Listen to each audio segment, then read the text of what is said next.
വൈകാശീയം. രചന നിലാവിൻ്റെ കൂട്ടുകാരി. അവതരണം സാലിം കരുളായി. പോട്ടെ, സാരല്ല, ഒന്നും പറ്റിയില്ലല്ലോ. താൻ പറഞ്ഞത് കേട്ട് കുഞ്ഞൻ വീണ സ്ഥലത്തേക്ക് ചൂണ്ടിക്കാണിച്ചു.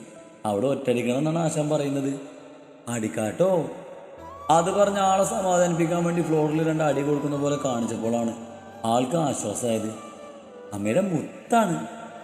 താൻ ഫ്ലോറിൽ തല്ലിയത് കണ്ട് സന്തോഷത്തോടെ കൈകൊട്ടിച്ചിരിക്കുന്ന കുഞ്ഞനെ വാരിയെടുത്ത് കുഞ്ഞി ഉണ്ടക്കവളിൽ മാറി മാറി അമർത്തി ചുംബിച്ചുകൊണ്ട് പറഞ്ഞതും കുഞ്ഞാപ്പി പൊട്ടിച്ചിരിച്ചുകൊണ്ട് കുഞ്ഞിക്കൈകൾ കൊണ്ട് തൻ്റെ മുഖം പിടിച്ചു വെച്ച് തിരിച്ച് തൻ്റെ മുഖത്തെല്ലാം ചുംബിച്ച് വായിൽ തേനി മുഴുവനാക്കി വെച്ചിരുന്നു. മതി, ഇനിവിടെ ഇരുന്ന് അമ്മയുടെ അമ്പൂട്ടൻ. കുഞ്ഞനെ പിടിച്ച് തൻ്റെ അടുത്തായി ബെഡിലിരുത്തി വീണ്ടും മുത്തശ്ശിയുടെ കാല് തിരുമ്മി കൊടുക്കാൻ തുടങ്ങിയതും താൻ ചെയ്യുന്നത് കണ്ട് തൻ്റെ കൂടെ കുഞ്ഞനും കൂടിയിരുന്നു. താനും മുത്തശ്ശിയൊക്കെ വേണ്ടെന്ന് പറഞ്ഞുവെങ്കിലും ആള് പിന്മാറാൻ ഒരുക്കല്ലാന്ന് കണ്ടതും പിന്നെ തങ്ങൾ പറച്ചിൽ നിർത്തി. കാല് തിരുമ്മി കൊടുക്കുന്നതിനിടയിൽ കുഞ്ഞു കുറുമ്പെന്ന പോലെ ആള് മുത്തശ്ശിയുടെ കാലുവിരൽ പിടിച്ച് വലിക്കുന്നുണ്ട്. ഈ കുറുമ്പൻ ഇപ്പൊ തന്നെ കുറുമ്പും കുസൃതിയും കൂടുതലാ. ഇങ്ങനെ പോയാ 3-ാം വയസ്സിലെ മൂച്ചിപ്പിരാന്താകുമ്പോക്കും ഈ വീട് തന്നെ തിരിച്ചു വെക്കുമല്ലോ.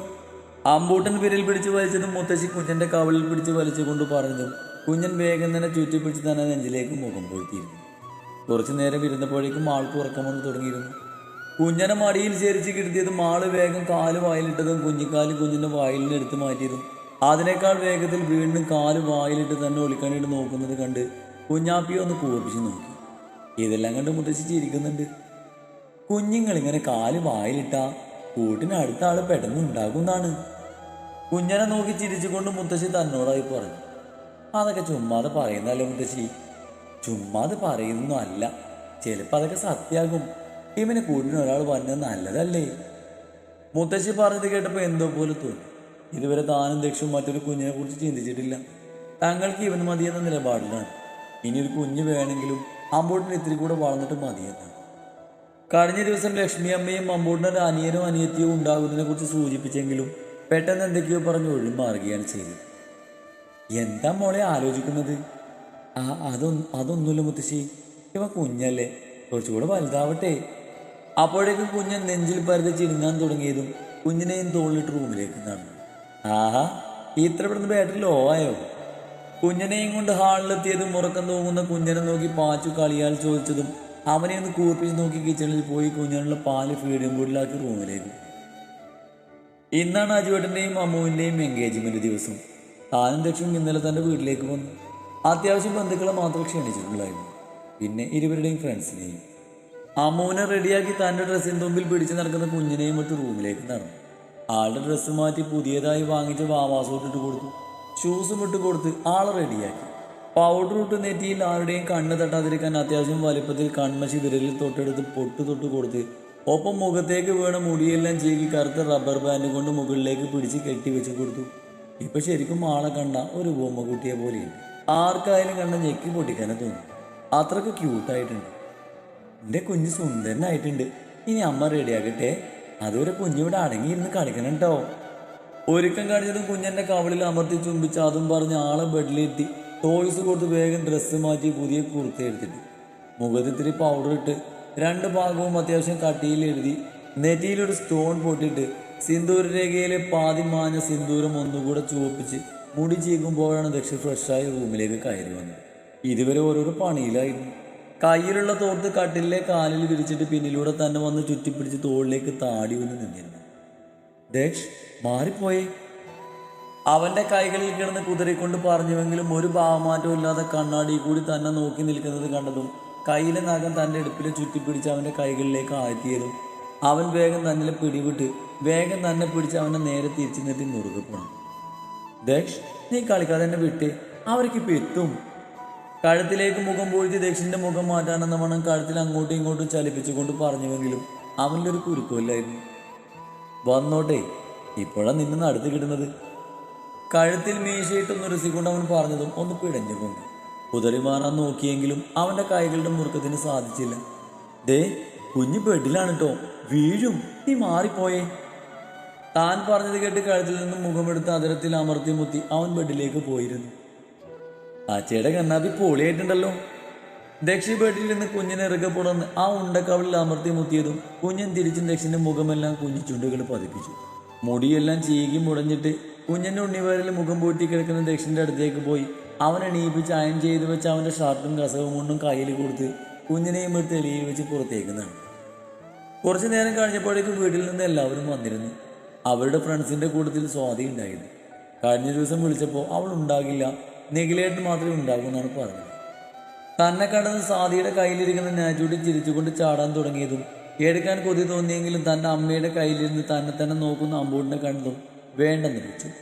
ചിലപ്പോൾ ഇത്രയും ആൾക്കാരുടെ ഇടയിൽ ആൾ കരഞ്ഞു കൂവി ബഹളം വെക്കും. ഇപ്പം തന്നെ ഒട്ടുമിക്ക ആളുടെ കണ്ണും അമ്മയുടെ കയ്യിലിരുന്ന് ഓരോ കുസൃതിയും കുറുമ്പും കാണിക്കുന്ന കുഞ്ഞിലാണ്.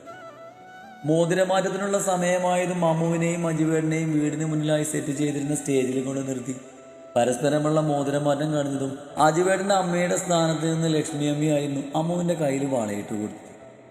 1 വർഷം കഴിഞ്ഞിട്ടായിരുന്നു വിവാഹം നിശ്ചയിച്ചിരുന്നത്. അപ്പോഴേക്കും അമ്മുവിൻ്റെ ഡിഗ്രി കഴിയും. വാച്ചുവായിരുന്നു ഫോട്ടോഗ്രാഫർ. അജുവേടനെയും അമ്മുവിനെയും പല പോസിൽ നിർത്തിച്ചേക്കൻ ഫോട്ടോ എടുത്ത് പെറുപ്പിക്കാൻ തുടങ്ങിയതും അജുവേടൻ കല്ലിപ്പിച്ച് നോക്കിയതിൽ പിന്നെ ആളവർ ഉപയോഗിച്ച് പിന്നെ കുഞ്ഞൻ്റെ പിന്നാലെയായിരുന്നു. കുഞ്ഞിനെ നിർത്തിയും ഇരുത്തിയും കിടത്തിയും കുറേ എടുത്തിട്ടുണ്ട്. ഒപ്പം തങ്ങൾ 3 പേരും ഒരുമിച്ച് നിൽക്കുന്ന കുറച്ച് ഫോട്ടോസ്.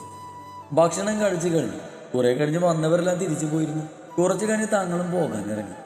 നന്ദു അവർ പോയപ്പോൾ തങ്ങളുടെ കൂടെ വരാമെന്ന് പറഞ്ഞ് പോയിട്ടുണ്ടായിരുന്നു. വീട്ടിലേക്കുള്ള യാത്രയിലാണ് പാച്ച വിട്ടു തന്ന ഫോട്ടോസൊക്കെ കാണുന്നത് തന്നെ. അമ്മുവും അജുവേട്ടനും കൂടിയുള്ള ഫോട്ടോസ് സ്റ്റാറ്റസ് ഇട്ട് പിന്നെ കുഞ്ഞൻ്റെ ഒരു സിംഗിൾ ഫോട്ടോയും ഒപ്പം താനും ദക്ഷം പൊട്ടിച്ചിരിക്കുന്ന കുഞ്ഞിനെ കവളിൽ അമർത്തി ചുംബിക്കുന്ന ഒരു ഫോട്ടോയുണ്ട്. അതുമെടുത്ത് ഇൻസ്റ്റയിൽ പോസ്റ്റ് ഇട്ടു. ലിറ്റിൽ മോമെന്റ്സ് ബിഗ് മെമ്മറീസ് വിത്ത് അവർ ലിറ്റിൽ പ്രിൻസ് എന്ന് ക്യാപ്ഷനും കൊടുത്ത് ദക്ഷിണെ ടാഗ് ചെയ്തിട്ട് ഫോൺ ഓഫാക്കി വെച്ചു. നന്ദുവിൻ്റെ നിർബന്ധം കാരണം നേരെ പോയത് വീട്ടിലേക്കല്ല, ബീച്ചിലേക്കായിരുന്നു.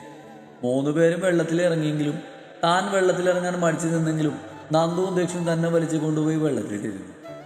സൂര്യൻ അസ്തമയത്തിന് ശേഷമാണ് കരക്ക് കയറിയത്. അപ്പോഴേക്കും എല്ലാവരും ആകെ നനഞ്ഞിരുന്നു. അതുകൊണ്ട് പിന്നെ എവിടെയും ഇറങ്ങാതെ നേരെ വീട്ടിലേക്ക് കിട്ടി. വീട്ടിലെത്തുമ്പോൾ സന്ധ്യയായിരുന്നു. കുഞ്ഞനും മുത്തശ്ശനെയും മുത്തശ്ശിയും കണ്ടപാടെ ഉറക്കമൊക്കെ പോയിരുന്നു. അവസാനം ഉറങ്ങാതെ ആരെയും ഉറങ്ങാൻ സമ്മതിക്കാതെ മുത്തച്ഛൻ്റെ അടുത്തിരുന്ന് കയ്യിലുള്ള മുത്തച്ഛൻ്റെ കണ്ണട സ്വന്തം മുഖത്ത് വെക്കാൻ നോക്കുന്ന കുഞ്ഞിനെ ദക്ഷെടുത്ത് റൂമിലേക്ക് കൊണ്ടുവന്നതും കുറച്ചു നേരത്തെ കഷ്ടപ്പാടിന് ശേഷം ഒരുവിധം ഉറക്കി കിടത്തിയതും ക്ഷീണം കാരണം പെട്ടെന്ന് തന്നെ താനും ഉറങ്ങിപ്പോയിരുന്നു.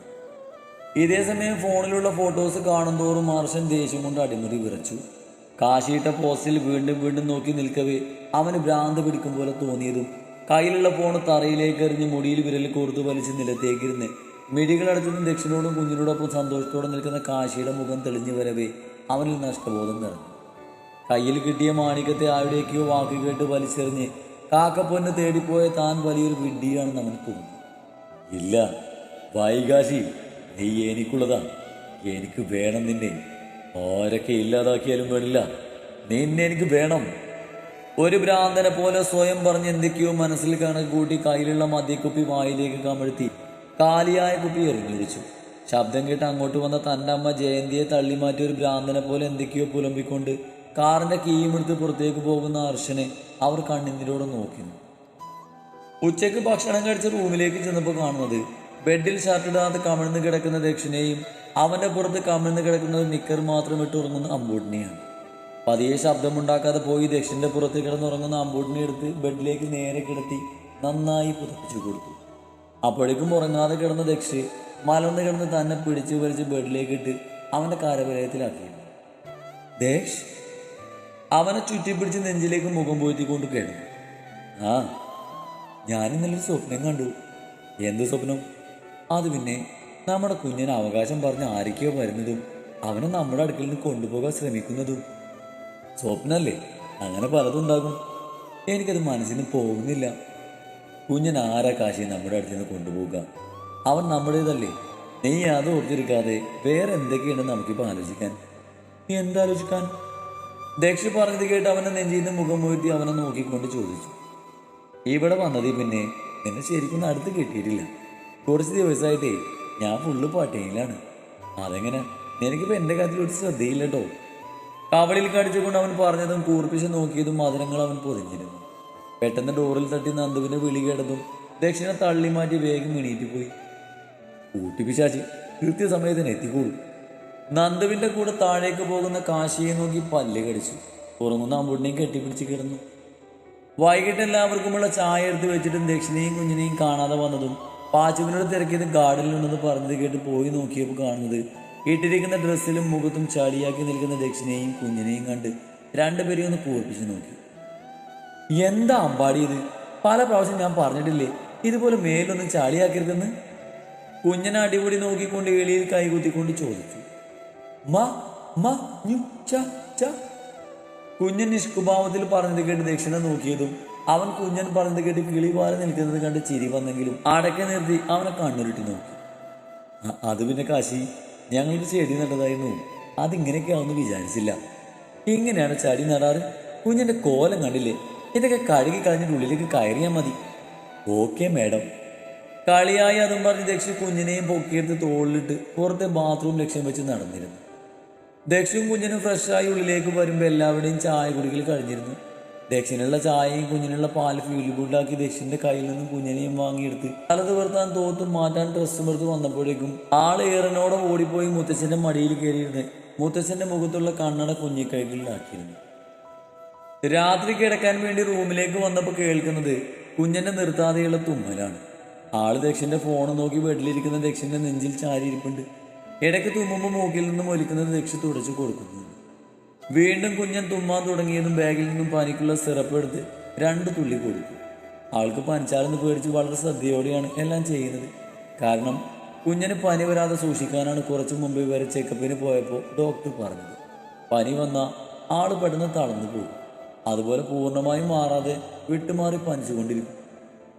കാശി പിടിച്ചു വെച്ച് മരുന്ന് കൊടുത്തത് കൊണ്ട് അത് ഇഷ്ടപ്പെടാതെ കരയുന്ന കുഞ്ഞനെ തോളിലിട്ട് തട്ടിക്കൊണ്ട് നടക്കുമ്പോഴാണ് ദക്ഷി വിളിച്ചത്. എന്താ? നാളെ രാവിലെ നമുക്ക് തിരിച്ചു പോകണം. നാളെയോ? എന്താ ഇത്ര പെട്ടെന്ന്? 2 ദിവസം കൂടി കഴിഞ്ഞിട്ടേ പോകുമെന്ന് പറഞ്ഞിട്ട്. എനിക്ക് അർജന്റായിട്ട് നാളെ പോകണം. അല്ലെങ്കിൽ നീയും കുഞ്ഞിനും ഇവിടെ വേണ്ട, ഞങ്ങൾ കൂടെ വരാം. ദക്ഷി പറയുന്നതിന് മുമ്പായി ചാടി കയറി പറഞ്ഞ് കുഞ്ഞിനെ പതിയെ ബെഡിലേക്ക് കിടത്തി ബാഗെല്ലാം പാക്ക് ചെയ്ത് വെച്ചു. രാവിലത്തെ ബ്രേക്ക്ഫാസ്റ്റിന് ശേഷം എല്ലാവരും യാത്ര പറഞ്ഞിറങ്ങി. ഇറങ്ങാൻ നേരം കണ്ണു നിറച്ച് നിൽക്കുന്ന നന്ദുവിനെ കൂടെ കൊണ്ടുവരാൻ തോന്നിയെങ്കിലും ഇപ്പൊ തന്നെ 4-5 ക്ലാസ് കട്ട് ചെയ്താൽ നിൽക്കുന്നതെന്ന് ആലോചിച്ച് പേരനെ വിളിച്ചു. അവരെല്ലാം നാളെ തിരിച്ചു പോകും. പാച്ചൊന്ന് വൈകിട്ട് ഹോസ്റ്റലിലേക്ക് പോകും. തങ്ങൾ പോന്നപ്പോൾ വീട് അടിച്ചു വാരി തുടക്കാനും വൃത്തിയാക്കി ഇടാനും ഒരു സ്ത്രീയെ ഏർപ്പാട് ചെയ്തിരുന്നു. അതുകൊണ്ട് അവിടെ എത്തിയ കുക്കിംഗ് മാത്രമേ ഉണ്ടാകൂ. വീട്ടിലെത്തിയതും ദക്ഷി ഡ്രസ്സ് മാറ്റി യൂണിഫോം ഇട്ട് വേഗത്തിൽ അവിടുന്ന് പോയതും കുഞ്ഞിനെയും കൊണ്ട് തൻ്റെ പണികളിലേക്ക് തിരിഞ്ഞു. ആൾക്കിന്ന് എന്താണോ വലിയ ഉഷാറില്ല. ഒപ്പം തൻ്റെ മേലിൽ നിന്ന് ഇറങ്ങിയിട്ടില്ല.